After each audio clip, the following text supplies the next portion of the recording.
Un vent défavorable au départ, des températures hivernales, des conditions climatiques très difficiles pour les coureurs du circuit La Sarthe Pays de la Loire qui doivent affronter à 6 reprises le Mont des Avaloirs. Nous y sommes avec un petit changement par rapport aux années précédentes. Cette fois-ci, l'arrivée sera jugée en haut du Mont des Avaloirs.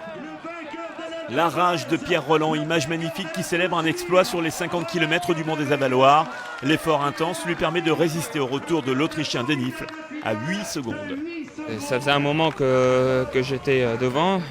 Il fallait surtout pas passer la limite. Et voilà, j'ai réussi à le maintenir à distance, quoi. Quand j'ai vu qu'il n'y en avait plus qu'un, je me suis dit bon, c'est un mano à mano, c'est un contre un, donc ce sera au plus fort, quoi.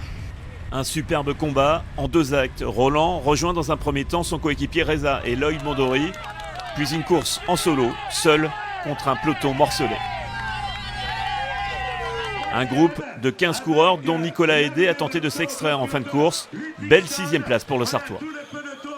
Je pense que le plus fort a gagné. Pierre Rolland, il a tenté de loin. Ils avaient une équipe, ils avaient une équipe forte avec Thomas Vauclair, Reza Hurel et compagnie Cocard. Après, je pense qu'il y avait moyen de faire mieux encore. Le maillot jaune d'Urbridge termine loin de Rolland à plus de 3 minutes. L'Australien a explosé comme une bonne partie du peloton. Une étape particulièrement éprouvante pour les organismes. Il reste encore une étape pour tous les coureurs du circuit La Sarthe Pays de la Loire. Ce sera demain entre Le Mans et Saint-Vincent-du-Lorouet, 165 km et tout reste possible avec une étape particulièrement vallonnée sur le final dans le Sud-Sarthe.